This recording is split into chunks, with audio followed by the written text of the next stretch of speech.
ঢাকা কলেজের শিক্ষার্থী শামীমকে হত্যা চেষ্টার মামলায় ক্ষমতাচ্যুত প্রধানমন্ত্রী শেখ হাসিনা বেসরকারি বিনিয়োগ ও শিল্প বিষয়ক উপদেষ্টা সালমান এফ রহমান এবং সাবেক তথ্য ও যোগাযোগ প্রযুক্তি প্রতিমন্ত্রী জুনাইদ আহমেদ পলককে 4 দিনের রিমান্ডে নিয়ে জিজ্ঞাসাবাদের অনুমতি দিয়েছেন আদালত। পুলিশের আবেদনের পরিপ্রেক্ষিতে Dhaka chief metropolitan magistrate CMM আদালত আজ বুধবার এই আদেশ দেন।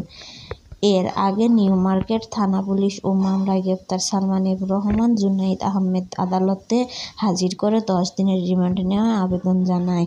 আসামিপক্ষ থেকে রিমান্ড নেওয়ার আবেদন নাকচ করে জামিনের আবেদন করা হয়।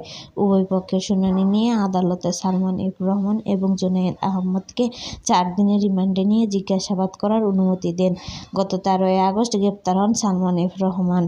পৃথক 8 মামলায় তার 50 দিনের রিমান্ড মঞ্জুর হয়েছে। অন্যদিকে গত 15 আগস্ট গ্রেপ্তার হন জুনাইদ আহমেদ। 6 মামলায় তার 38 দিনের রিমান্ড মঞ্জুর করেন আদালত। এছাড়া গুলশান থানার করা আবুযর শেখ হত্যা মামলার আপিল বিভাগের সাবেক অবসরপ্রাপ্ত বিচারপতি শামসুদ্দিন চৌধুরী মানিককে গ্রেপ্তার দেখানো হচ্ছে। আবার কোতোয়ালি থানার করা এক হত্যা চেষ্টার মামলায় সাবেক আইনমন্ত্রী আনিসুল হক ও সাবেক সংসদ সদস্য সুলাইমান সেলিমকে গ্রেপ্তার দেখানো হয়েছে।